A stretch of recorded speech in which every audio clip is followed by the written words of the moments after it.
Bon, ça fait un moment que j'ai pas tourné de vidéo. C'est pas grave. De toute façon, c'est que des vidéos de routine. Alors, je vais vous refaire comme d'autres fois, avec peut-être des trucs en plus, des trucs en moins, j'en sais rien. Une séance pec biceps. Putain. Pardon, excusez-moi. Le gars, il m'a pas laissé passer. Donc je vais vous faire comme d'habitude une séance pec biceps avec le même nombre d'exercices que d'habitude, peut-être les mêmes exercices que d'autres séances pec biceps que je vous ai montré. Je refais la même chose. Et oui, j'ai pas appelé cette chaîne routine muscu pour rien. C'est parce que une routine, c'est quelque chose qui se répète. Alors, forcément, c'est jamais vraiment à 100% la même chose. Quelques petites variations, quelques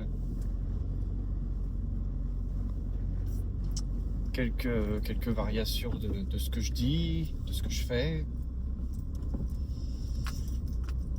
Et aussi, le but, c'est quand même de voir l'évolution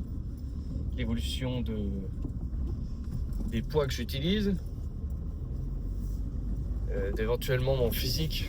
Si ça se voit à l'image, j'en sais rien. De toute façon, je me suis habillé encore en large aujourd'hui, donc on va peut-être pas voir ce qu'il y a en dessous, parce que j'ai mis un t-shirt XXL. Donc bon, pas aujourd'hui que on verra vraiment l'évolution. Mais en tout cas, on va peut-être pouvoir voir l'évolution au niveau des poids. Ah oui, je peux pas tourner. Oh, tu fais chier, hein.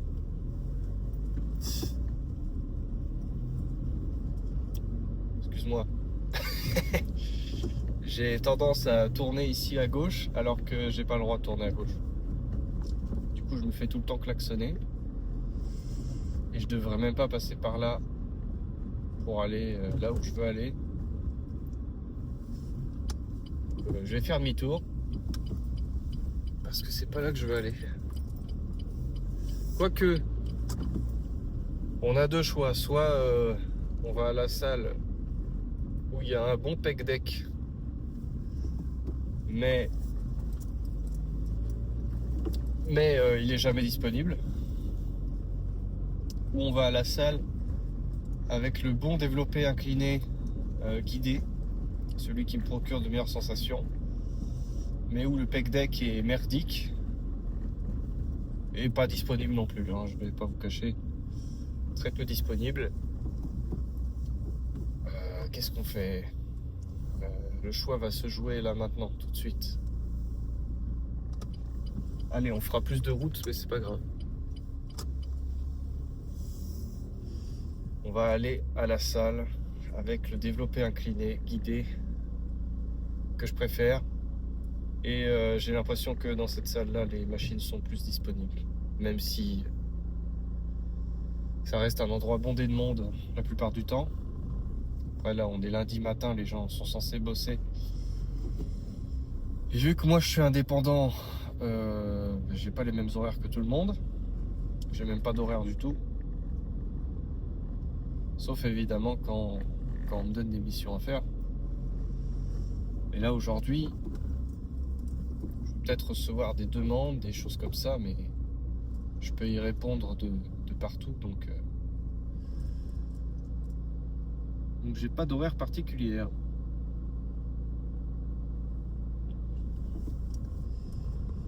Donc allons-y. À la deuxième salle, j'étais vraiment très proche de l'autre salle.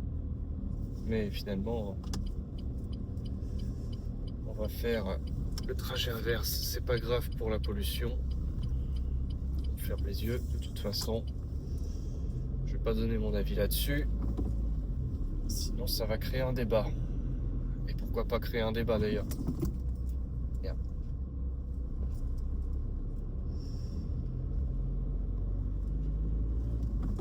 Enfin bref, on me dit beaucoup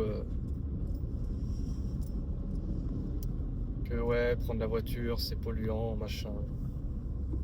Alors je dis pas que c'est vous qui me dites ça, mais certaines personnes m'ont dit ça. Et franchement, je pense pas que c'est avec ma petite Clio qui consomme 5 litres au 100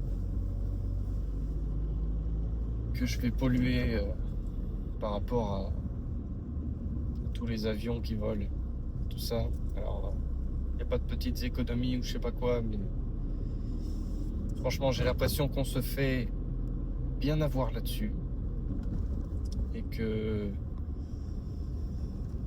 et qu'on nous manipule avec ça. Mais bon, je vais pas rentrer trop dans les détails. Dites-moi ce que vous en pensez dans les commentaires.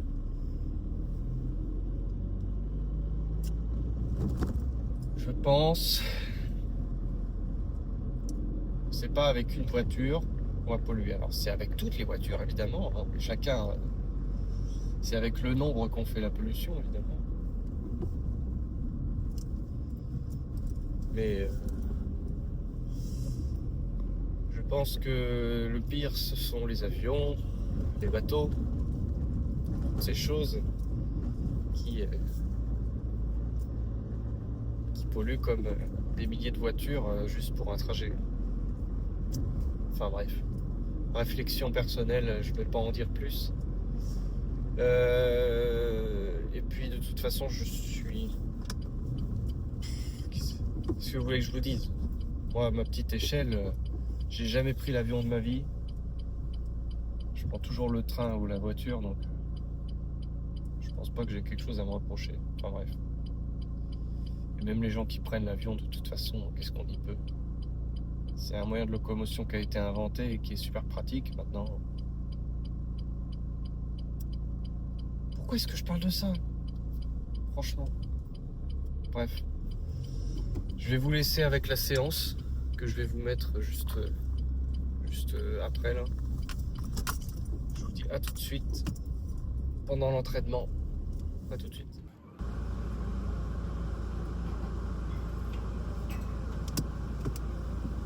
Bon, voilà, c'est fait. Elle était dure celle-là. Oh, très honnêtement, je crois que j'ai perdu un petit peu ma stabilité au développé couché halter, mais ça vous verrez ça dans la vidéo d'après, même si l'exécution est bonne. J'ai plus autant de sensations qu'avant quand je faisais du développé couché halter, et je crois savoir pourquoi. J'ai aussi perdu de la force.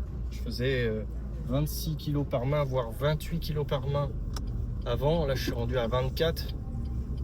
Et à 24 kg par main, je galère. Parce que j'ai perdu de la stabilité ou des réflexes, je sais pas. Mais parce que ça fait plusieurs mois que je travaille exclusivement sur machine. Alors, j'ai fait quelques fois du développé couché, mais avec une barre. Les haltères, ça fait très longtemps que je l'ai pas fait et c'est... Ouais, j'ai fait vraiment que à la... Soit à la barre, et c'est très rare, soit sur des machines pour les pecs. Et c'était aussi une expérience, hein. Je me suis dit, est-ce que si j'arrête...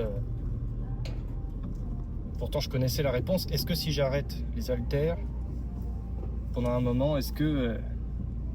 je vais directement pouvoir refaire des haltères comme avant, mais pas vraiment. Donc petite difficulté en faisant cet exercice. Alors après, faut savoir que, et je peux me défendre là-dessus, le premier exercice que vous avez vu en vidéo, là, le développé couché incliné, non, pardon, excusez-moi, le développé incliné guidé, J'ai fait 6 séries très lourdes. Donc j'ai tourné à entre 5 et 6 répétitions. Donc j'étais déjà bien fatigué. C'est peut-être pour ça que j'ai pas fait de très bonnes perfs au développé couché halter. Mais enfin. Et après ces 2 exercices, donc ce qui fait 3 fois 3 séries de pecs, dont un exercice que j'ai fait pendant 6 séries, donc ça fait 2 fois 3 séries. J'ai fait donc les biceps. Alors je vous ai filmé que avec le kettlebell, mais en vérité j'ai alterné entre kettlebell et halter. J'ai fait 6 séries, donc une série kettlebell, une série halter. Et quand j'étais à l'échec avec les haltères, je prenais le kettlebell et je me finissais avec le kettlebell. Donc ça a fait un mix pour les biceps. Je fais pas souvent ça, mais là j'avais envie de mixer 2 exercices en une session, quoi, en même temps. Donc un de chaque, l'un, l'autre. Voilà. Comme vous pouvez le voir, je suis en sueur, je sais pas si ça se voit. Mais en ce moment, quand je fais des missions, n'importe quoi, des séances, je suis complètement mort et je suis en sueur après la séance. Ce qui est normal quand on fait du sport. Et ça n'a pas toujours été le cas. C'est pour ça que, après, peut-être parce que je soulève des charges qui sont plus lourdes qu'avant, et peut-être que les séances sont plus intenses. Ça, c'est une possibilité. Voilà pour aujourd'hui. Je sais pas si vous avez remarqué, j'ai pas sorti de vidéo ces 3-4 derniers jours, même 5 jours, parce que je me suis dit ça sert à rien de sortir des vidéos pendant le Z-Event, parce que je me suis dit dans ma tête que tout le monde allait regarder le Z-Event et que fallait mieux que les personnes se mettent à regarder cet événement et à faire des dons, tout ça, que alors après je sais que je fais pas beaucoup de vues sur mes vidéos, mais je voulais pas polluer le fil d'actualité des gens avec ça, alors que je sais que le Z-Event va prendre toute la place, même avec les clips et tout ça.